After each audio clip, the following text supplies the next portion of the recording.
Alright, hello. In this video, the goal is to be able to write for loops. In the previous video, we interpreted some for loops, and now we're going to work on writing them.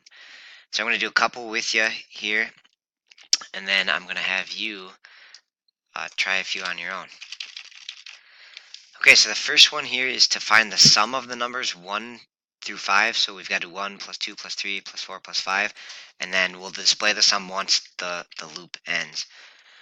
Alright, so to do this, I'm going to make a variable that keeps track of the sum that just starts at 0. So the first part is to say, hey, we're going to have a sum that starts at 0. And then I want to loop through the values 1 through 5. Alright, so with the for loop again, there's sort of 3 parts separated by semicolons. So it's got 3 separate parts. And the first part is just the starting amount, and you're actually going to declare a variable here. And so I'm just going to use I, and I'm going to set it to be 1, right? Because if you look at our list here, we start at 1, and then we increase by 1. All right, so we'll start at 1, and then the change in the variable actually goes at the end. So we're going to increase I by 1 each time. And then in the middle is the condition. So how long do we want to loop, or we want to keep looping while, in this case, we want to keep looping while I is less than or equal to 5. Right? Because we go up to 5 and then stop. Right? We could have done less than 6 or less than equal to 5. In either case, it's the same. Inside the loop, then, we just add to the sum. So we're going to say the sum, which starts off as 0, is going to be whatever it used to be plus this new I value.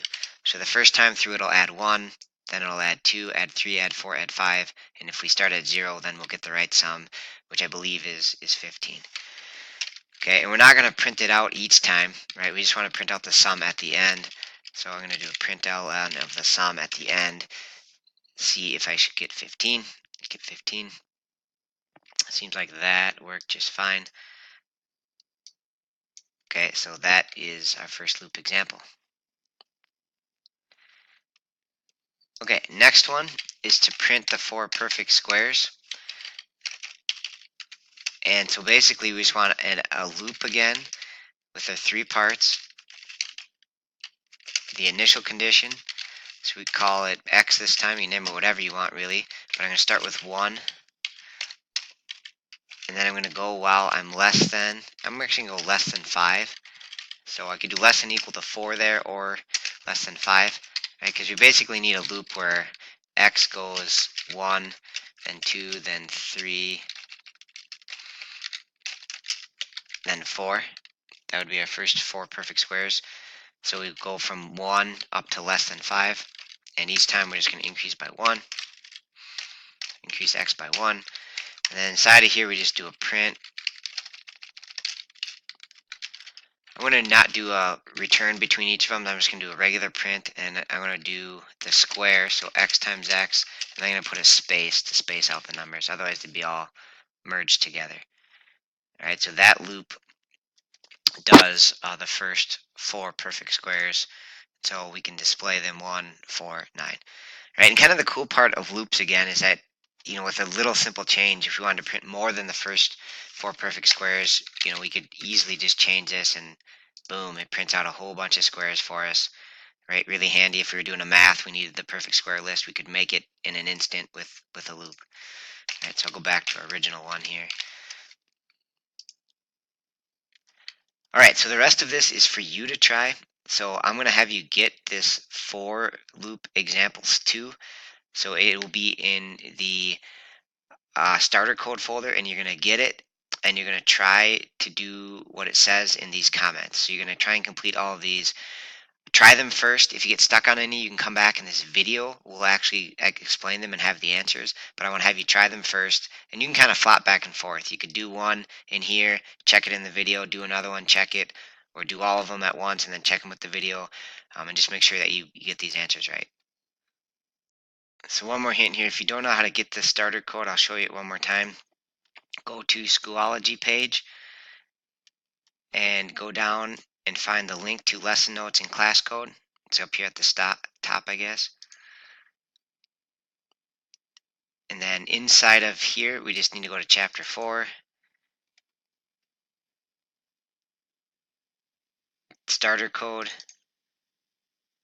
And then we're doing this for loop examples 2. And so download it. Right click and download. Right, and if you're using Chrome, it'll save it in downloads. So I just go to my downloads folder and now just copy this. Take that file, copy the .java file, Control C or copy, and then you can go right into Eclipse, go into your Chapter 4 programs, just right click and paste, and you'll paste it right in there. All right, and then you should have this file loaded. All right, so go ahead, give these things in the comments a shot and watch the video when you need help. All right, so these are the answers. Again, you can kind of pause this video, flop back and forth, try these on your own, and see. This is the answer key if you get stuck. I need a loop here that goes 5 times, so I can start at 1, make an int x or I or something that equal to 1, and we want to go while I is less than or equal to 5. So that'll go 1, 2, 3, 4, 5 times, and increase by 1. And you just want to print out never. So it just looks like this.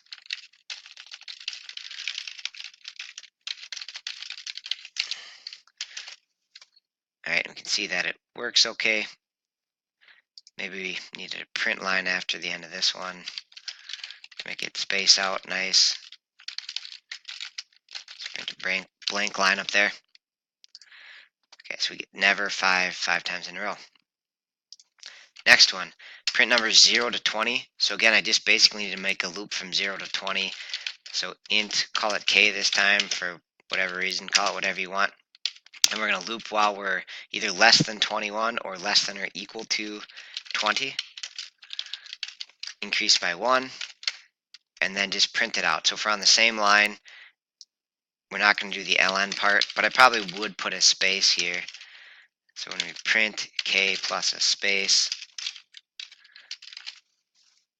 okay, hit the magic and make sure it looks like it's running okay.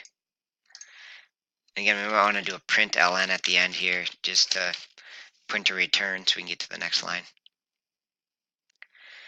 Even numbers this time from 0 to 50. So it's the same idea. Start at 0 and go while we're less than or equal to 50. And all that's really different here is you increase by 2. So m is going to be whatever m was before plus 2. Okay, so the condition is not just plus m, it's add 2. And we're going to print it out with a space.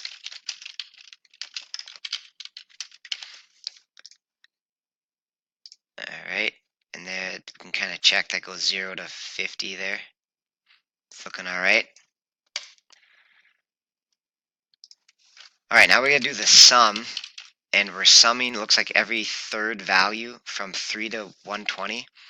So the start of it's sort of the same. Int, I'm running out of letters here, but you can reuse letters, so I'll use m again. And this time I want to start it at 3. I want to go while m is less than or equal to 120. So we go from 3 to 120, and then we're going to increase by 3 each time. So it's just m will be whatever m was before plus 3. Alright, and so to find the sum, I'm not going to print m every time here. I want to actually find the sum. So I need to make a variable here. I think I already have one called sum. Yeah, so here I will have to make a new one. Maybe I'll call it sum2, set it to 0. And then we're just going to add to sum2, whatever it was previously, we're going to add to it m. So that it starts at 0, and then we go add 3, add 6, add 9, up to add 120 using this loop. Okay, and then at the end, we'll just print it out, the sum. I don't know what this sum is actually, but it probably be a pretty big value, I would imagine. And it looks like there it is. I probably needed a print line, so it would go to the next line. So maybe I should have had that here. Now let's see if I can get it to go to the next line, see what it looks like.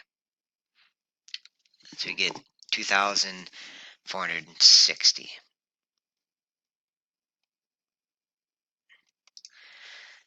Okay, finding the average. All right, so from 1 to 100, I'm going to start with the sum again. I'm going to need a sum variable. All right, and I set that to 0. But I'm also going to count how many numbers I'm summing. All right, this one you can probably tell that it's 100 numbers here, but if you weren't really sure, you could do a count variable that just keeps track of how many numbers, how many times like the loop has ran, or how many numbers are in our sum. All right, because we need to divide that sum by how many numbers to get the average. So we're going to start off at 1, and we're going to go less than or equal to 100, and increase by 1 each time. That'll loop from 1 to 100, going up by ones. And then we're just going to take the sum and be whatever it was previously, plus I. Oh, I shouldn't be using I guess n is my variable here. Apologies.